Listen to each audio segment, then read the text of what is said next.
Monsieur le ministre, mes chers collègues, monsieur le rapporteur, je voudrais justement tout d'abord vous féliciter le rapporteur Bruno Studer pour sa proposition de loi qui pointe un enjeu majeur, à savoir un encadrement de l'exploitation commerciale de l'image d'enfants de moins de 16 ans sur les plateformes en ligne.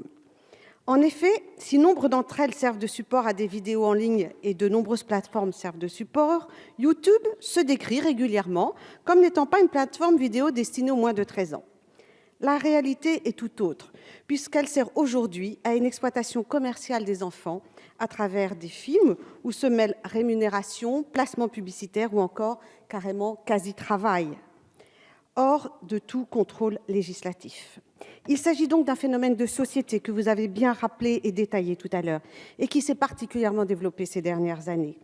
Certaines chaînes diffusent ainsi des vidéos mettant en scène des enfants, d'ailleurs filmés la plupart du temps par leurs parents, comme vous l'avez rappelé, monsieur le ministre, et qui sont suivis par des millions d'abonnés. Ces chaînes dégagent d'ailleurs pour certaines des revenus importants, parfois 50 000 € par mois. Ce vlogging, contraction de blog et de vidéo, pose des questions majeures de droit, telles que la protection de la vie des enfants, de leur exposition à des messages publicitaires pas toujours explicites et joue sur leur influençabilité.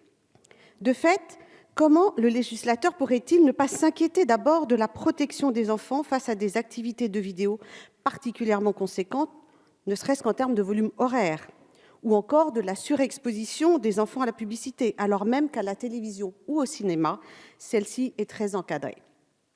Le vlogging pose également la question de l'encadrement des rémunérations tirées du placement publicitaire, des publicités également, donc des produits dérivés. Cette proposition de loi s'inscrit donc dans une démarche positive, puisqu'elle n'interdira pas cette pratique, mais l'encadrera davantage pour préserver le développement psychologique des enfants suite à une surmédiatisation et à la surexposition aux écrans.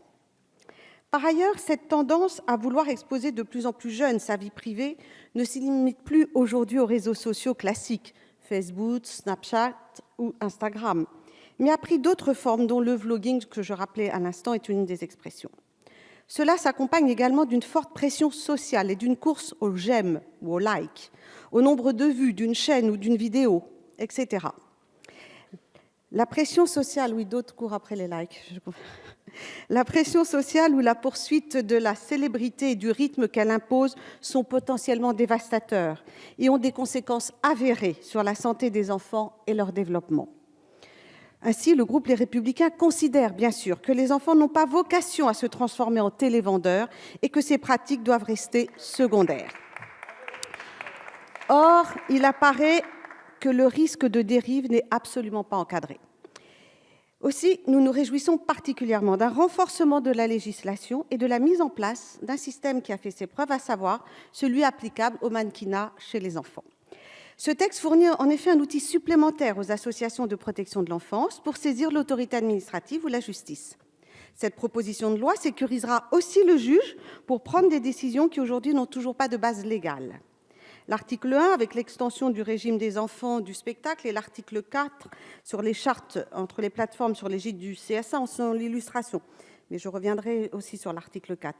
De plus, l'article 3, qui établit un volume vidéo de revenus à partir duquel l'activité de diffusion devra être l'objet d'une déclaration auprès de l'autorité administrative, offre aussi un cadre juridique renforcé, et nous nous en réjouissons. Cela assurera des horaires de travail encadrés, une rémunération garantie par des versements auprès de la Caisse des dépôts et consignations. Rappelons d'ailleurs qu'aujourd'hui, rien ne garantit qu'un enfant ayant participé à des vidéos donne lieu à rétribution et qu'il pourrait éventuellement ne percevoir aucun euro. Donc, concernant cet article 4 qui a complètement été réécrit lors de l'examen en commission, il a trait à la responsabilisation des plateformes en ligne.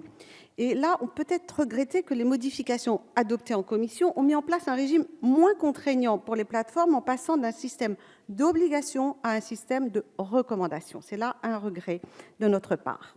Si nous sommes attachés à la liberté sur Internet, il est aussi de la responsabilité du législateur de protéger les plus fragiles. Face à l'appât du gain et d'une rémunération potentiellement importante, on l'a rappelé tout à l'heure, et en apparence facile, notre rôle est donc de garantir une protection aux plus fragiles. Enfin, de même que les adultes jouissent de plus en plus du droit à l'oubli, une fois majeurs, les enfants doivent pouvoir eux aussi, s'ils le demandent, voir disparaître ces vidéos. Aussi, l'article 5 est une avancée notable vers davantage de droits pour les auteurs des vidéos. En conclusion, vous l'aurez compris, les Républicains s'expriment favorablement et voteront donc cette proposition de loi.